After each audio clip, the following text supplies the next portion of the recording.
And there shall be signs in the sun, and in the moon, and in the stars, and upon the earth distress of nations, with perplexity, the sea and the waves roaring, men's hearts failing them for fear, and for looking after those things which are coming on the earth. For the powers of heaven shall be shaken. One man, one microphone, one mission, one message. True News, the only newscast reporting the countdown to the second coming of Jesus Christ. And now for the most powerful hour on radio, here is end-time newsman, Rick Wiles. This is True News, 1 hour of uncensored news, views, and commentary. Welcome to the program. I'm Rick Wiles. Today is the 4th of July, 2014, the 238th anniversary of the American Declaration of Independence. In recognition of this important American holiday, I could devote this program to celebrating the American Revolution, the Declaration of Independence, the Constitution, and our founding fathers. From these events, documents, and heroic men was birthed the greatest nation that ever existed. Without acknowledging the Christian devotion of the American people in the 1600s and 1700s, it is impossible to fully understand how and why the American nation was birthed. Christian morality and devotion to Jesus Christ, along with our passion and love for freedom and liberty, were the ingredients that were absolutely necessary for the American Republic to be conceived. The Founding Fathers crafted a constitution for a new nation with the understanding that it would be the legal framework for a limited government of a nation that would be self-governed by the people's Christian morality. In other words, a nation of freedom and liberty would only work if the people are Christian. If the American people ever lose their Christian faith, the limited form of Republican government simply could not work. The alternative would be tyranny in order to control the people because they lack morality to control themselves. John Adams, signer of the Declaration of Independence, signer of the Bill of Rights, and America's second president, said, quote, "Our Constitution was made only for a moral and religious people. It is wholly inadequate to the government of any other." End of quote. The reason I'm quoting John Adams on this 4th of July is because in 2014, we are precariously close to the collapse of the Republic and the imposition of a tyrannical government. How did we get in this mess? How did we allow our birthright to be stolen from us? Well, Jesus said that Satan comes to kill, steal, and destroy. If our freedom and liberty are being stolen, we should know that it is Satan who orchestrated the theft.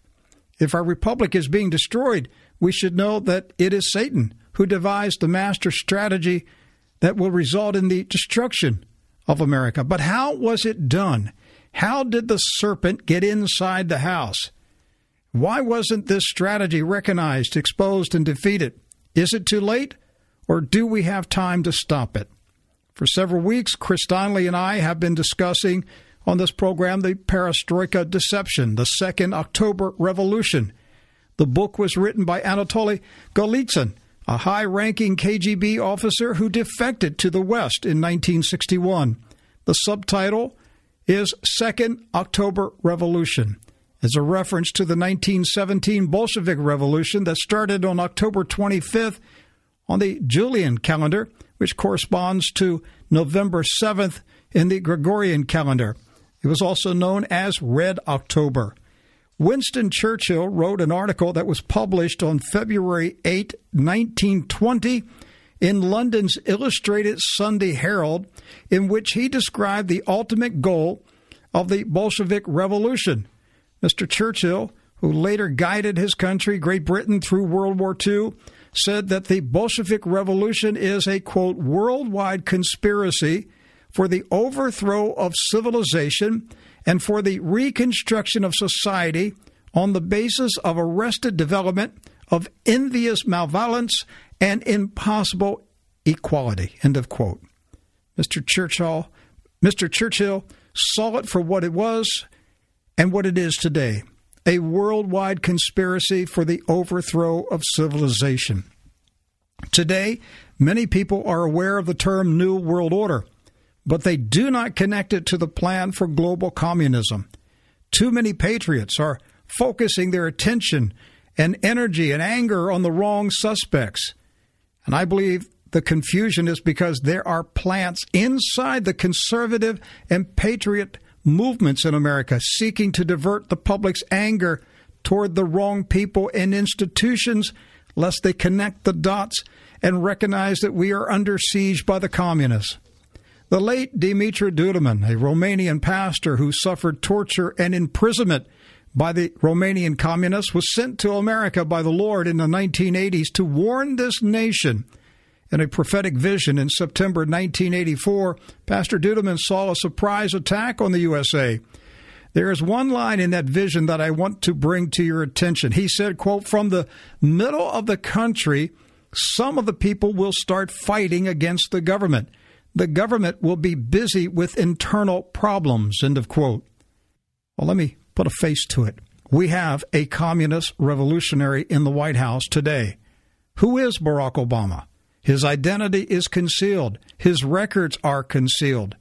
He came from nowhere to suddenly be elected president of the United States in 2008 with the coordinated help of the establishment news media.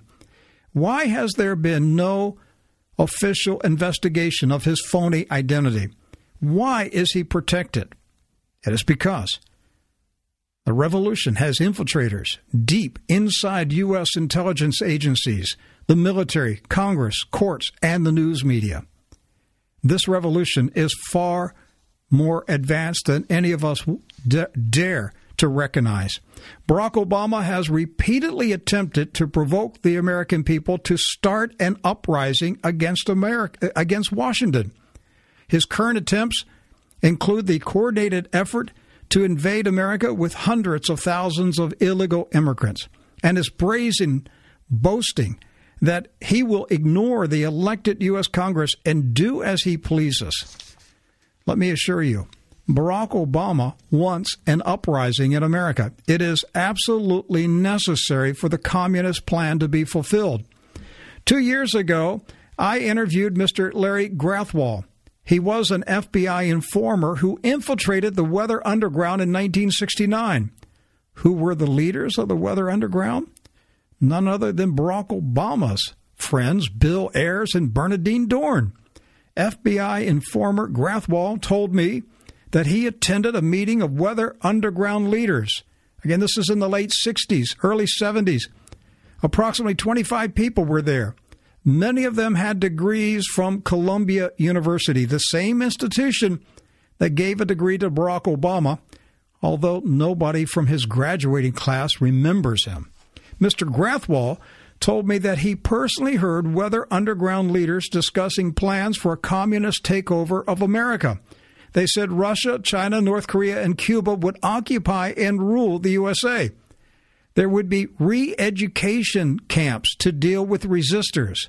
Mr. Grathwohl asked the Weather Underground commies what would happen to American patriots who refused to be re-educated into communism.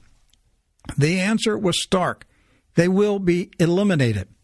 He further told me that the comrades of Bill Ayers told him that they fully expect to kill at least 25 million American resistors after the USA falls to communism.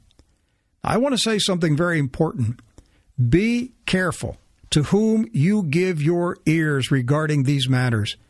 All so-called patriots are not true patriots. Some of them are communist agents placed in strategic places to foment anger and rebellion among the American people. Be careful who you follow, because they may lead you to imprisonment or death. Today's True News program will feature segments from a classic interview that Mr. William McIlhaney broadcast in 1995 with Mr. Christopher Story. Mr. Story passed away in 2010. He was a distinguished investigative journalist from Great Britain who was the editor and publisher of the Soviet Analyst newsletter. In this 1995 interview, Mr. Story described to Mr. McIlhaney the communist plan to merge Russia with the United States in a new world order under the United Nations. Mr. Story was born in 1938. He specialized in intelligence and economic affairs. He was the publisher of the International Currency Review. His subscribers included the U.S. Federal Reserve, the Bank of England, and the World Bank. He was also an advisor to Prime Minister Margaret Thatcher.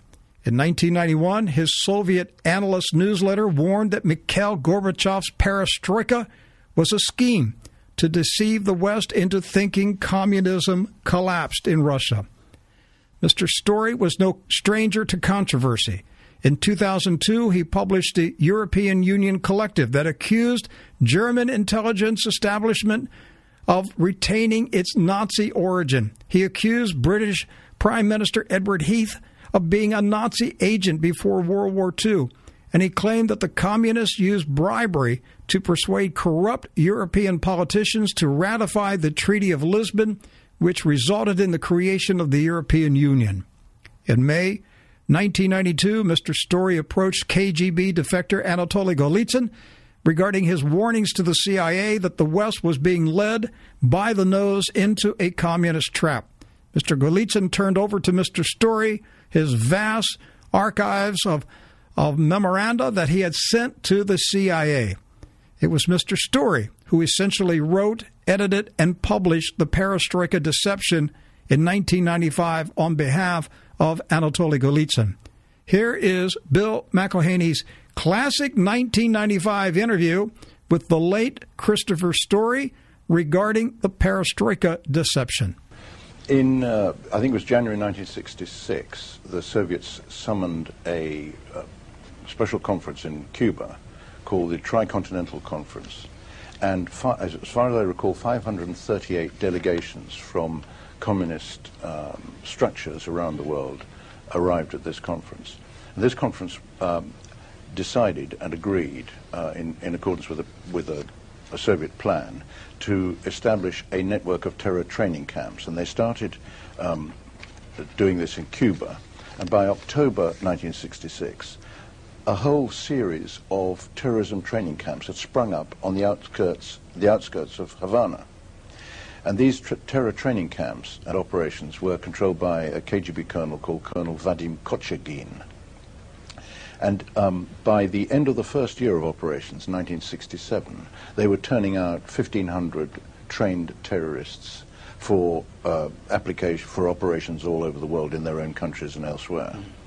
Now, in not very long afterwards, these Cuban-trained terrorists, who included Arabs and Palestinians, were setting up what I call the second generation of terror training operations in various parts of the Middle East, Lebanon being the most important. Now, the Iranians are very important in this. The Iranians control Hezbollah, as you know, which is an absolutely deadly terrorism operation, a terrorism network. And that occurred after the Carter administration betrayed our ally, the Shah of Iran, and helped the Communist Two-Day Party in Iran install the current dictatorship. That's right, and once the current dictatorship had been installed, the Two-Day Party was largely eliminated, which is standard practice. Very often, for reasons which are too complex to explain, for example, in an interview, briefly, these people are eliminated when the sell-by date has been passed. So terrorism, by the way, terrorism, of course, is integral with the revolution. I mean, Lenin was a terrorist, Trotsky is a terrorist, the Chekar, the predecessor of the KGB, the founder of the KGB was one of the most evil men ever to have lived, called Felix Dzerzhinsky. Yes. And you might be interested in the following interesting fact. Guess what Felix Dzerzhinsky's birthday is? 11th of September. An interesting pointer. Yeah, interesting point.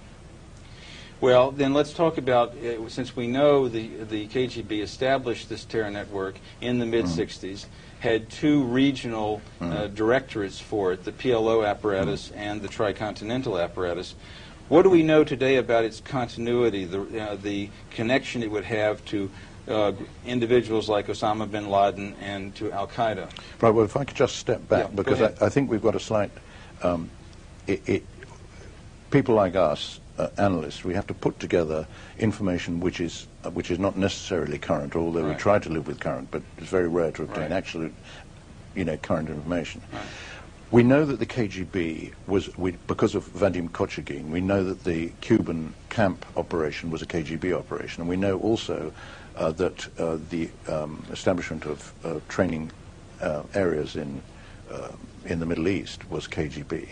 But we also know from a source which I found, which is a book by a man called Gail Rivers, who was a New Zealand terror expert and an intelligence officer. He writes in a very interesting book called The War Against Terrorists, How to Win It, dated 1986. And I just want to read you this because this is of extraordinary importance.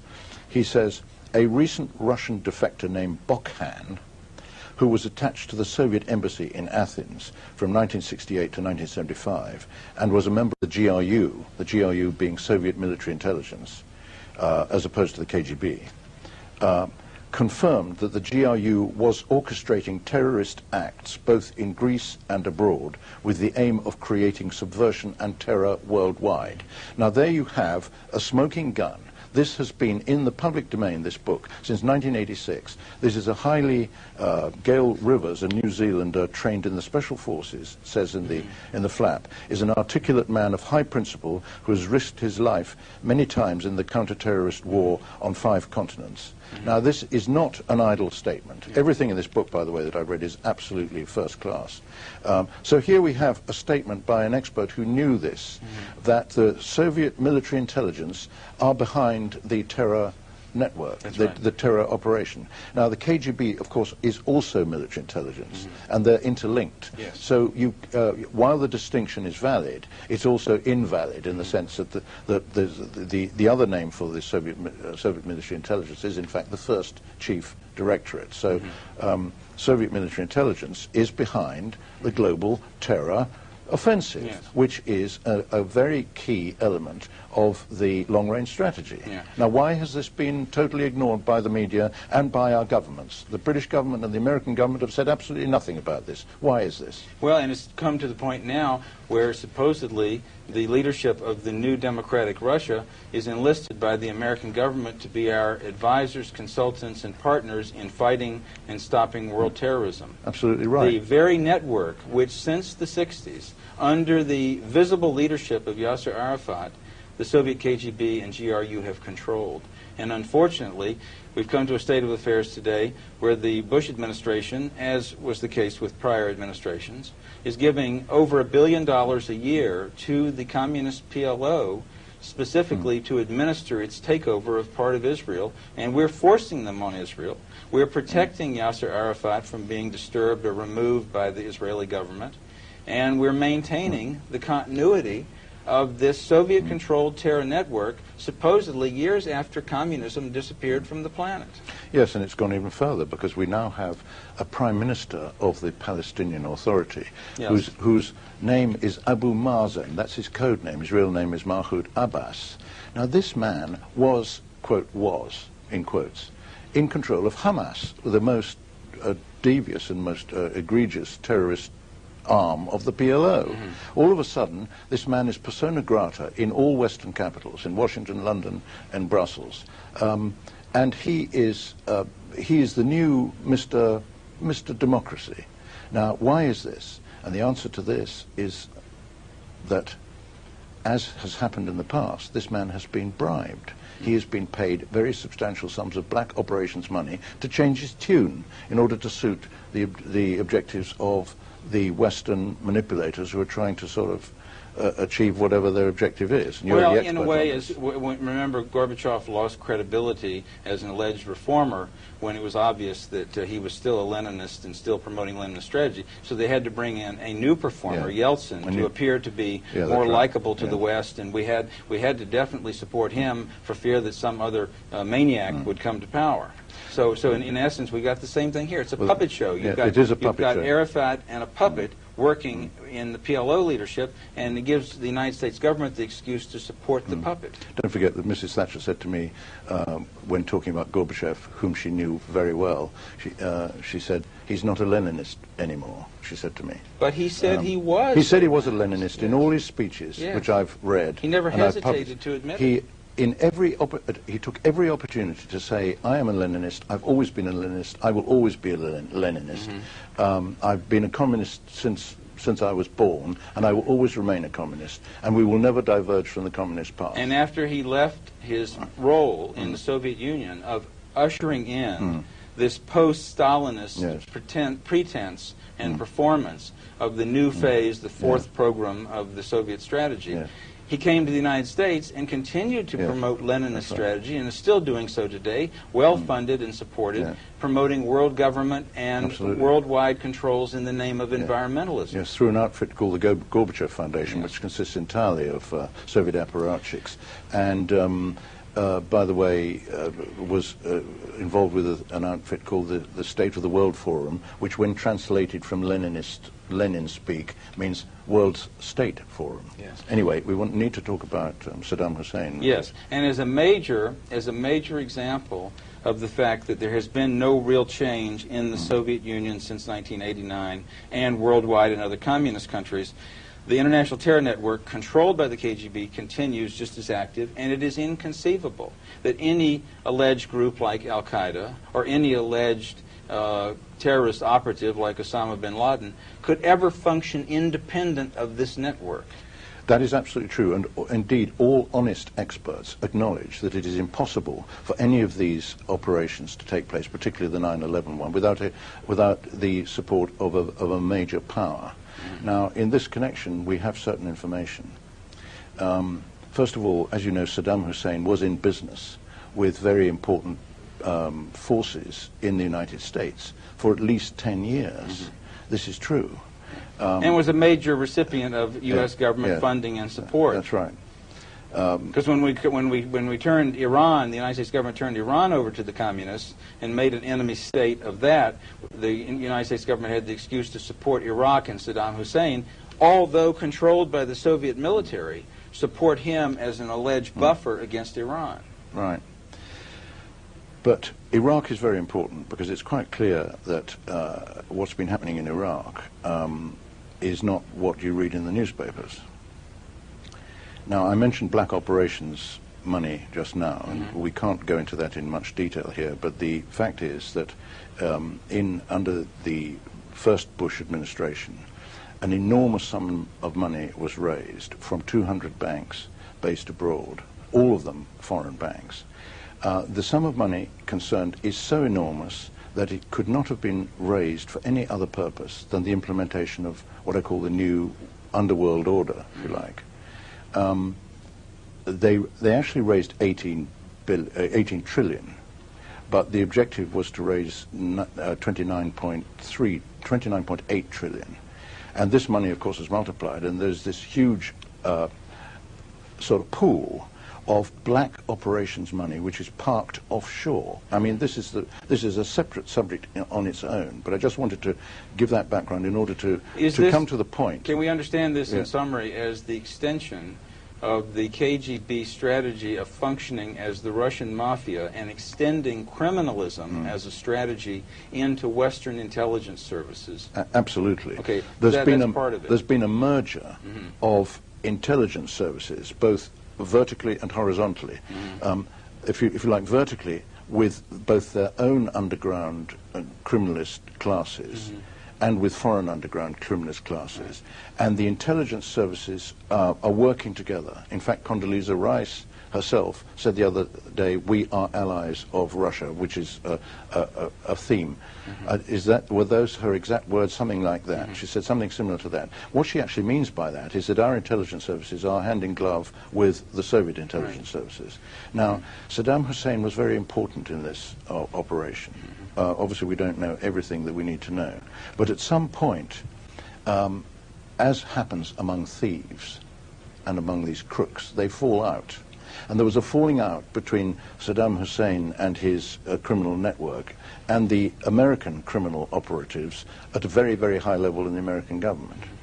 And American intelligence, by the way, has a particular speciality, which is to set up their next enemy. And this is something that you commented to me privately about last night, which is apparently been going on for a long time. But I found this out when I was looking at certain documents, and I found that Milosevic, the Yugoslav dictator, had been engaged in business operations with 2 or 3 CIA Section 18 corporations, that is to say corporations owned by the American government, set up by the CIA. He becomes, you know, persona non grata and is now being arraigned at the Hague court. Right. Exactly the same thing, in so many words, has happened to Saddam Hussein. Who was, though, in terms of, he was supported by the American government, but his infrastructure and military power and installations were all provided by the Soviet military, by Soviet military intelligence. And the Soviet military intelligence would not be creating his military garrison state on a charitable basis without controlling him as a captive puppet. Yeah, that's right. Now, I can't comment on that side of it, but what I can comment on is that there is an aspect of the Iraqi story which, of course, has never appeared in the mainstream press and probably never will, but we can have a go, all right? And that is that there was a computer program by the acronym PROMIS, P-R-O-M-I-S, which was developed by an American expert called William Hamilton. And this program, in so many words, enables a user to see inside another government or another bank's database if the other party has got the same program. Now, this program was given by the United States by McFarlane, who was the National Security Council chief, wasn't he, at one stage? Yeah. Or the National Security Agency, I forget. This was handed to the Israelis for certain reasons, because the CIA can do certain things and it cannot do certain things in the United States, and employed the Israelis to do it, to do them. The Soviets wind up with this program because the Israelis gave it to the Soviets or sold it to the Soviets. And if we didn't, indeed. If the Americans didn't. And it winds up, quote unquote, on the Soviet black market and is picked up for $2 million by the Iraqis. So you wind up at a certain stage in the 90s where the Iraqis have got a copy of PROMIS. Now, when I mentioned the black operations money, this money is offshore, and the reason it's offshore is that it's connected with the semi-privatization of American intelligence, which occurred as a consequence of President Reagan's Executive Order 12333, under which certain intelligence operations were, quote-unquote, privatized. Now, if you think about this for more than a split second, you can see how incredibly dangerous this is. Because we now have in the United States a number of organizations owing allegiance to very important people, such as George Bush Sr., and various others we could name, who appear to have been operating as sort of add-ons or standalone intelligence organizations, although they are contracted to by the various so-called American acronym intelligence agencies. Right, like the CIA. Right. Now, as a consequence of this, these people, or elements within them, believe that some of this money, which is offshore, this black operations money, should be paid to them. So there's a war going on within fragments of American intelligence to gain access to these funds. And this is the most incredible thing that I have ever heard in my life. And it is something which the American public knows absolutely nothing about. But it would allow for people like Mikhail Gorbachev or the current president of the new Russia, Vladimir Putin, who actually is, if I'm correct, an officer of the Soviet military intelligence. He's a GRU officer, not a KGB officer, as is widely stated. Yeah, Soviet military officer and under Soviet military discipline. The present president of the Soviet Union, who's supposed to be our ally in the war against terrorism, these guys can get paid off for the role they're playing. They did indeed, and both Putin and Gorbachev, or the other way around, Gorbachev and Putin, were paid $1 billion each, with a promise of $30 billion each to follow.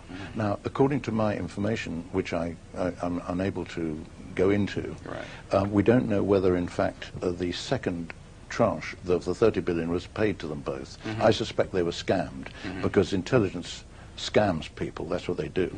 But what happened was that the Soviets took this money. I mean, it wasn't just them who were bribed. It was very senior people, including, I suspect, Primakov, who we'll come to in a minute. These people took the money and said, thank you very much. And then they, of course, have continued with the same strategy, the same work they were doing before, promoting the same strategy. Yes. Now, let's also note that the principal goal of the Leninist strategy of using terrorism is not just to do the harm that the terrorists do to people and physical property, but to get the target government to respond in a tyrannical way, or we sometimes say the action is in the reaction. As a consequence to this, we have this huge, enormous, draconian new bureaucracy in the United States, the Department of Homeland Security, which has now tremendously invasive controls that violate individual rights of our citizens in the name of fighting terrorism, and recently passed Patriot Act legislation, which will eventually provide for the same kind of internal passports or identification papers that were used in the Soviet Union. And you have in Europe these European arrest warrants coming that would enable the European Union to arrest citizens without any recourse to civil liberties within all of Europe and Britain. Yeah, well, I'm very likely to be arrested. I mean, because criticism of the European Union is xenophobia, right? Under the specially designated crimes within this particular program. But you mentioned Primakov, and this is very appropriate because Primakov has recently been appointed as a special consultant to the Department of Homeland Security.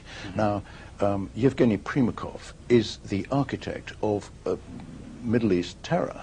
He's the key architect. The key architect and controller of the communist, the KGB terror network, PLO directorate. That's correct. And he's our new American government's consultant on fighting terrorism. Now, I published this story recently, and I had it from 3 separate sources who were not connected, all right? I've had a lot of emails saying, where did you get this information? And people saying, trawling the internet, saying that they've been looking for this information, and they can't find any source except Soviet analysts. Well, I stand by my story, right? And in this issue, I just would like to read this. Primakov, this is what I wrote. On being appointed, in a recent interview, Primakov said amid cynical laughter that he couldn't wait to join the Pay Corps. And that a large number of former, I always put former in apostrophes, of course, former KGB generals and colonels were lining up to join the rush to be signed up for the American official payroll. Yes. To fight terrorism. To fight terrorism, which the Soviets are themselves responsible for. Directly continuing to direct and coordinate. Correct. I want to take a quick pause at this point to reintroduce what we're doing today. This is True News. I'm Rick Wiles. For the 4th of July, we are airing a 1995 interview conducted by Mr. Bill McIlhaney with the late Christopher Story, who was an investigative reporter and publisher from Great Britain, a friend and advisor to Margaret Thatcher, and an expert on Soviet communist tactics and strategies. It was Mr. Story who took the information presented by KGB defector Anatoliy Golitsyn to the CIA. Mr. Story took all that information and compiled it in a book and published it in 1995 called The Perestroika Deception. So now we're going to go back into that interview. This is, again, Bill McIlhaney interviewing the late Christopher Story, who passed away in 2010, about the Perestroika Deception. Absolutely. The KGB remains the same. It's divided itself into several parts. But this is by no means the first time this has happened. It's happened about 5 or 6 times since 1917. But Golitsyn's great achievement was to make Lenin understandable, because actually all that Golitsyn did in his 2 books, New Lies for Old and the Perestroika Deception, is to explain Lenin's mind. And these people actually are in Lenin's mind. They're out of their own minds, and they're in Lenin's mind, which is not a very nice place to be.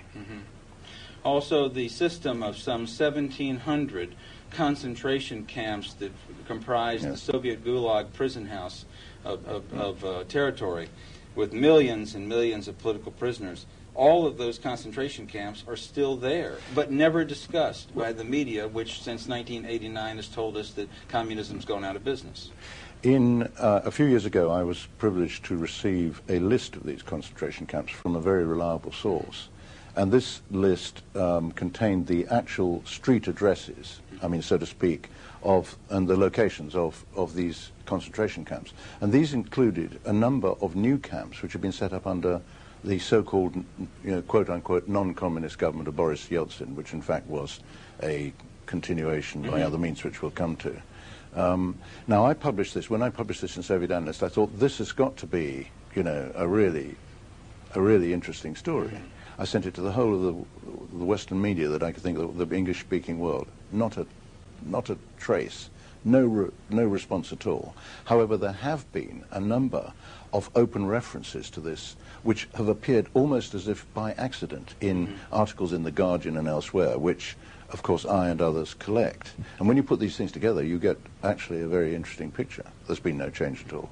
Okay, not only has there been no change in the Soviet concentration camp system, but in their massive military buildup, their worldwide espionage activities within Western nations, the subversion and sabotage they wage, particularly the area of sabotage called drug trafficking.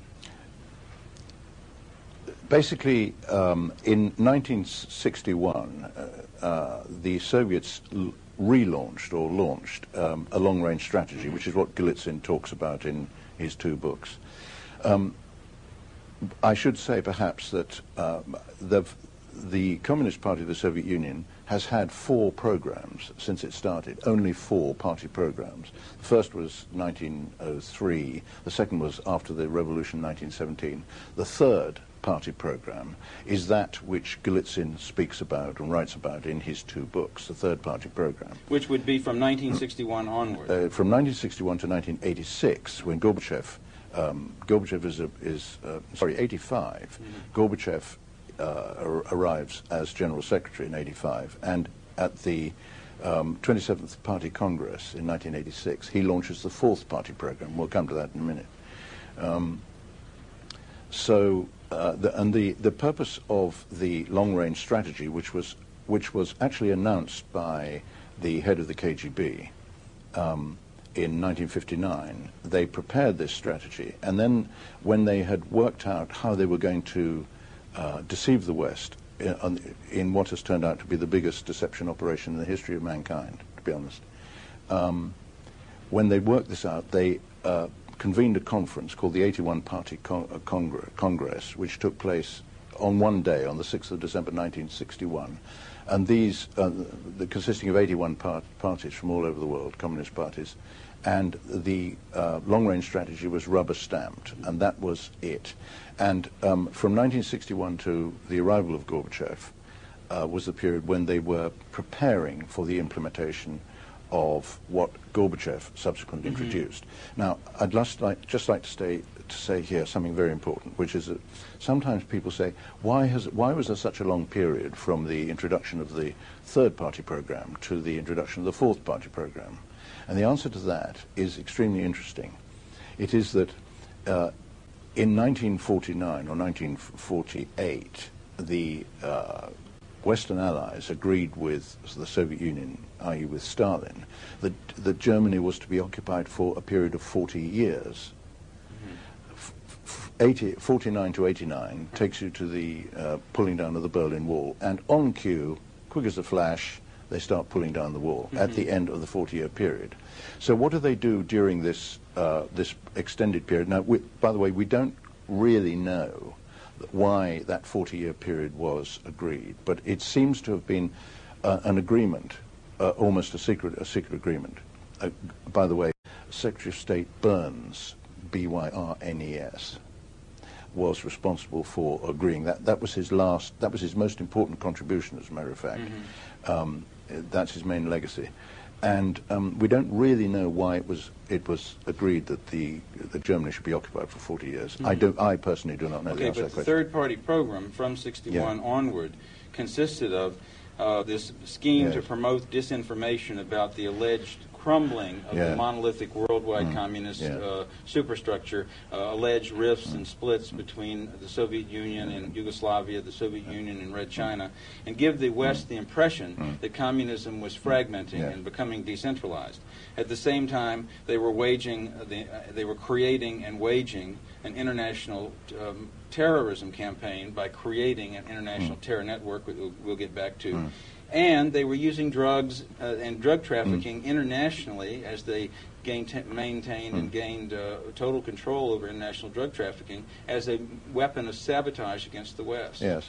So these were all strategies, along with military buildup and espionage. These are all sub-strategies, but they're very important planks. I mean, basically, there were four main sub-strategies within the long-range strategy, apart from the weak look, which you've already described. The weak look being, appear weak, which is based on the ancient Chinese military strategist Sun Tzu, which Sun Tzu's famous book, The Art of War, was required reading and still is in the Soviet military and in the East German. We happen to know that it was required reading in the East German military because we've got a copy of the East German translation of Sun Tzu, which appeared in 1956, which is highly significant.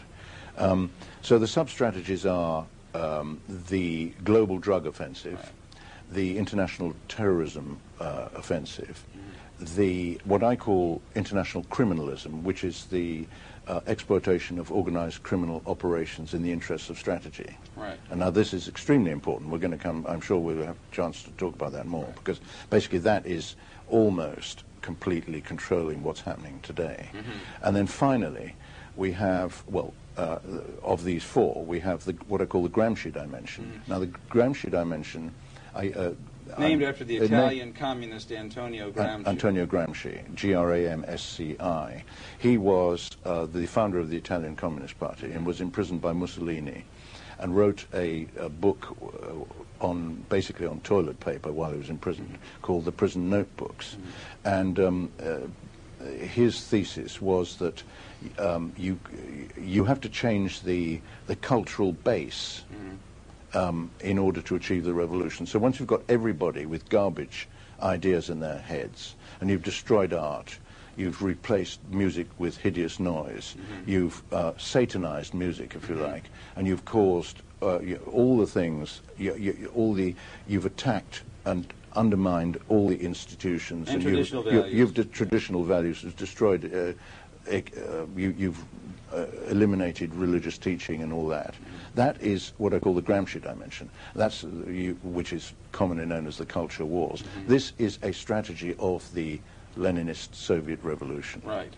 And the criminalism consisted of creating what is now today called the Russian mafia, both within the Soviet Union and internationally, so that any business activity that continued during this period of alleged democratism or alleged reform in the Soviet Union, any business activity conducted there could be controlled by KGB agents who, appropriately enough, since they've always been a criminal enterprise, now called themselves the Russian Mafia, and penetrated all of these business organizations and made sure that they were able to control any active commercial activity, any type of commercial activity, whether coming from foreign capital or within Russia, so that the KGB would maintain even tighter control. That's absolutely true. And in fact, I understand, I don't know his name, or I can't recall his name, but the head of the Russian Mafia, M-A-F-I-Y-A, to distinguish it from the Chicago-type mafia, is a resident in New York City. Because that's where the action is.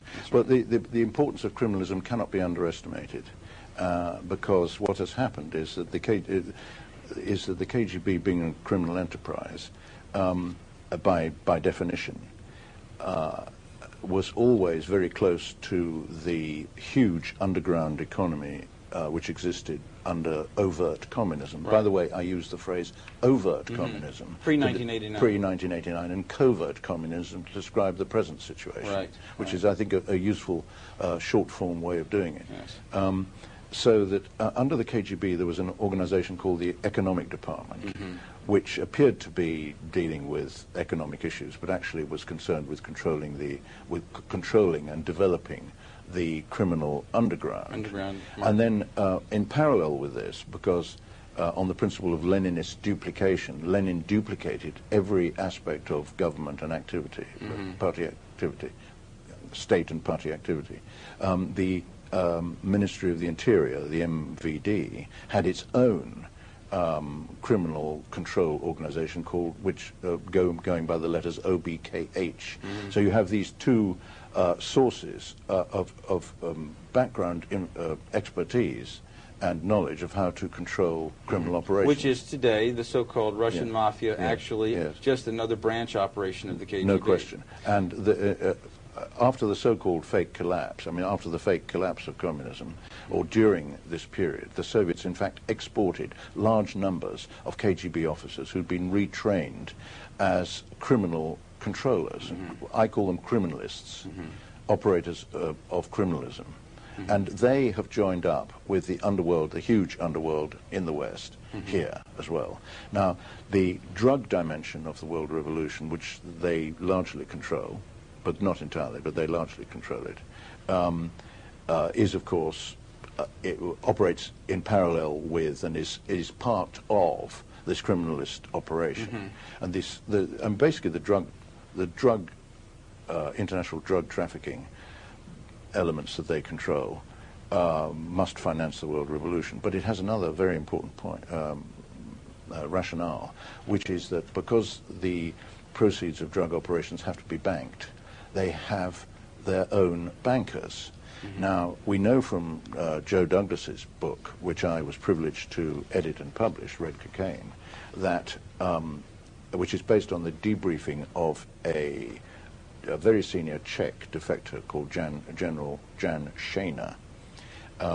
We know that Šejna was actually the highest official in the Czech Communist Party. He was the secretary overseeing everything, and he was responsible for making the administrative arrangements for delegations of bankers who were coming to Czechoslovakia in the second part of the 60s to be selected by the Czechs, who were acting as cutouts for the Soviets. Although there were senior Soviet officials present at these selection meetings, they actually chose the bankers who were going to launder the proceeds of their drug operations, because they knew that these would become so massive. Now, I'm not saying that the Soviets are totally in control, but the extent of their operations is huge, and in the Western Hemisphere, by the way, it's controlled by the Americas Department of the Cuban Communist Party.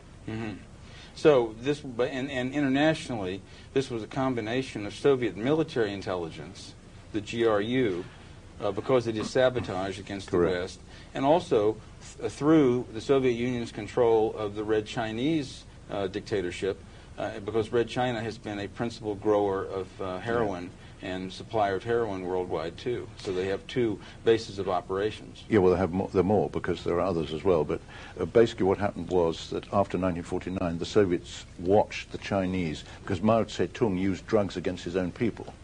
And then after the revolution, the Chinese communists exported their drug trafficking as an element of their own operations. And the Soviets watched this, and then they set up their own separate international drug offensive. And in the course of doing this, they tried to penetrate those rings, those groups of drug operators that they could. And where they couldn't succeed to actually break in, they formed their own and replaced it in Colombia, of course, through the American Department of the Cuban Communist Party. They control what's going on in Colombia. No question. So this organized criminalism as an activity on the part of the KGB since 1961 is the Russian mafia, and controls any business activity that we hear about as examples of alleged free enterprise breaking out in the so-called New Russia and the satellite nations. That's almost entirely true. I mean, what we have in these countries is what Lenin called state capitalism, which I now have renamed state-controlled capitalism. Yes. Which means that it appears to the West as though these enterprises are entirely freestanding, right, and they've got shareholders, and they have managing directors, and they've even got in Moscow large office blocks like Gazprom, but they are in fact entirely controlled by the state, right, the revolution, through the intelligence services. Yeah, and that's a deception and a performance very similar to the performance of political democratism, where we see alleged rival parties and rival candidates taking part in elections in the so-called New Russia and the new satellite nations, when actually all of these parties are controlled by KGB personnel, and it is a performance for the American public to watch on CNN and through other parts of the media.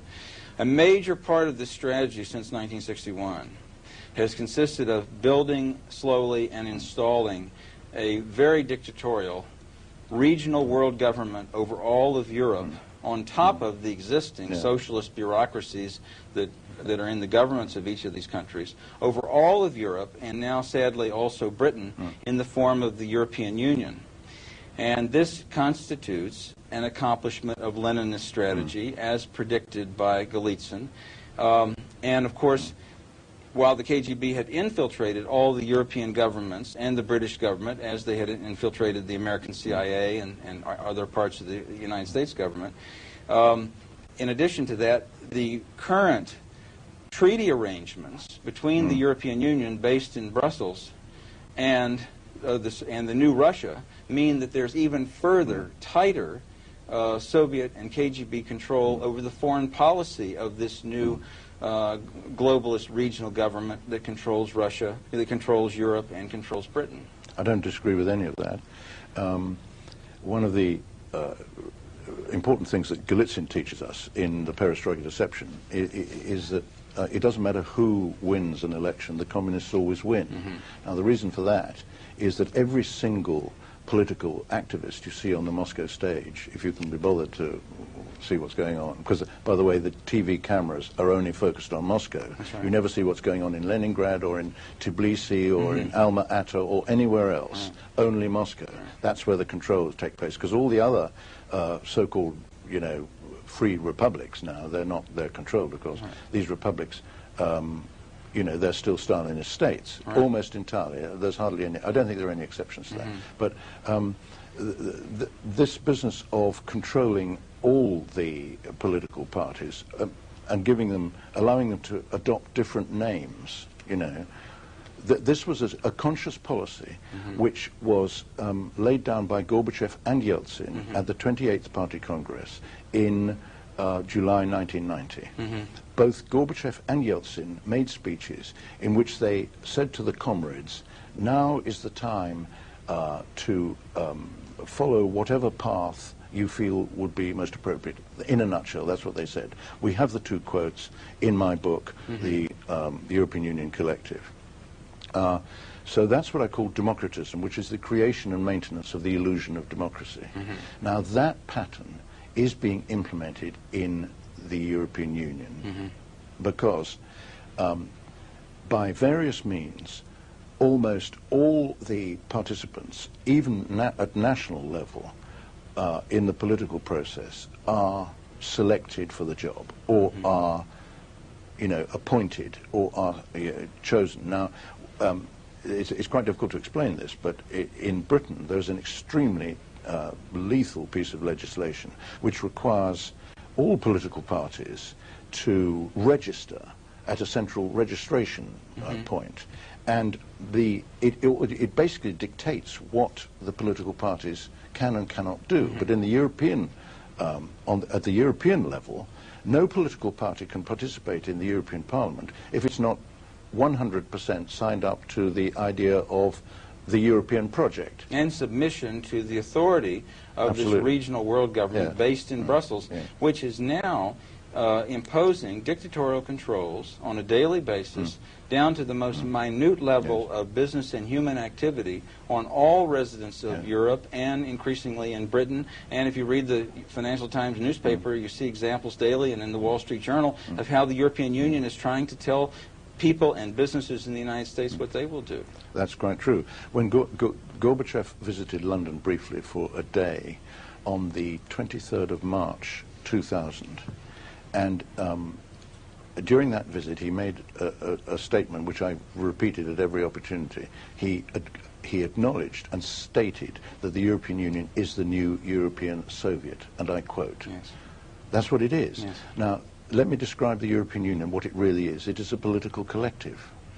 So all these British politicians who constantly talk about the need to be in the center of Europe and the need to influence, for Britain's great experience to be used for the benefit of the Europeans so that they, so that we can influence what they do, are completely wasting their breath. They are insulting our intelligence. This is a political collective. In a political collective, decisions are taken collectively. Right. No individual nation can take any decisions. Now, it destroys the sovereignty completely of all the individual nations. We have no sovereignty. Right.